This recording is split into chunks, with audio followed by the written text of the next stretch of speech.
They hadn't seen me in 15 years, but the moment they walked into that mahogany-paneled room, their faces wore that same polished smile, hungry, fake, rehearsed. "Sweetheart," my mother cooed, voice dripping with sugar and rot.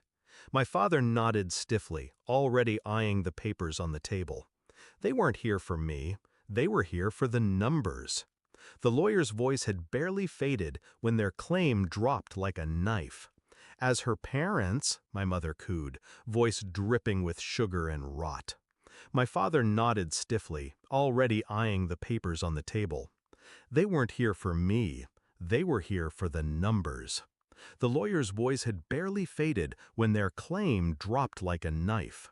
"As her parents, we'll oversee the inheritance on her behalf. She's still our responsibility." Responsibility. That word almost made me laugh. These were the same people who left me on a doorstep when I was 8, choosing their fresh start overseas instead of a child. Grandpa raised me alone. He poured into me discipline, silence, strategy. He never said much about their betrayal. He didn't need to. Their absence was its own confession. And now, after 15 years of nothing, not a call, not a card, they showed up to collect. I didn't argue. Not yet. Revenge isn't loud. It's patient. Instead, I sat quietly, letting them spin their performance. My mother dabbed fake tears. My father spoke of family unity. They thought the girl they abandoned had stayed frozen in time, small, weak, dependent. They didn't know Grandpa left me more than money. He left me instructions, connections, a lawyer as ruthless as the man himself. I remembered the night Grandpa told me. We were sitting in the library, the fire crackling low. "Blood doesn't make family," he said, staring into the flames. "Loyalty does. And loyalty isn't claimed, it's proven." I didn't know then how much weight those words carried. Now, in this room, I understood. The discovery of their betrayal wasn't new. It was my childhood. But the revelation today was sharper. They still believed they could control me. That illusion was about to shatter. I gave a single nod to the corner of the room. The door opened.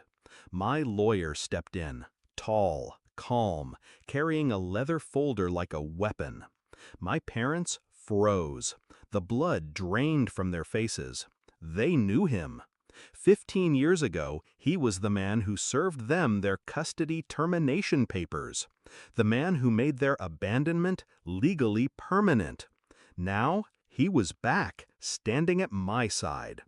"Mr. and Mrs. Hayes," he began, voice crisp, "you are not guardians. In fact, the court documents you signed 15 years ago severed your parental rights permanently. You have no claim, legal, financial, or otherwise, over my client." He opened the folder, sliding copies across the table. Their signatures glared up at them in black ink. My mother's hand trembled. My father's jaw clenched, but he couldn't speak. The silence was exquisite. I leaned forward, my voice steady. "You abandoned me. Grandpa didn't. That's why this inheritance is mine, not yours, never yours." Their eyes darted, desperate, searching for a foothold. There was none. But I hadn't finished. See, revenge isn't just about denying them. It's about making sure they feel the loss. Grandpa's will included a clause, a trust fund for loyal family caretakers. Over the years, I had named people. The housekeeper who stayed, the driver who never left, even the gardener who treated me like a daughter. All of them would receive lifetime stipends. My parents? Nothing. Not a cent. And I made sure that was read aloud, line by line. My father finally snapped. "This is ridiculous! We are her parents!" My lawyer cut him off like a guillotine. "No, you were her parents until you signed away the title. That was your choice. I sat back, watching the fury curdle into helplessness. They weren't in control anymore. They weren't even players in the game. The climax came in one final blow. I pulled out a small envelope Grandpa left me, sealed until this day. Inside, a single photograph. Me at 8 years old, standing on that doorstep, suitcase in hand. On the back, Grandpa's handwriting. This is the day they lost you.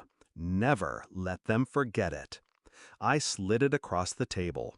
Here, I said, a souvenir for the trip home. They left in silence, faces pale, movements stiff. Not triumphant, not victorious, just exposed. The world they expected, the millions, the mansion, the control, was gone. And all they had to carry was the reminder of what they chose to abandon. When the room emptied, I stayed behind. For the first time, the mansion felt truly mine. Not Grandpa's, not theirs. Mine. I walked to the window, looking out at the long driveway where their car had vanished. No sadness, no regret, just relief. Because the truth is simple. They left me once. This time, I left them. And I didn't just inherit Grandpa's fortune, I inherited his strength, his precision, his understanding of loyalty. Blood isn't family, loyalty is. And today, I proved it.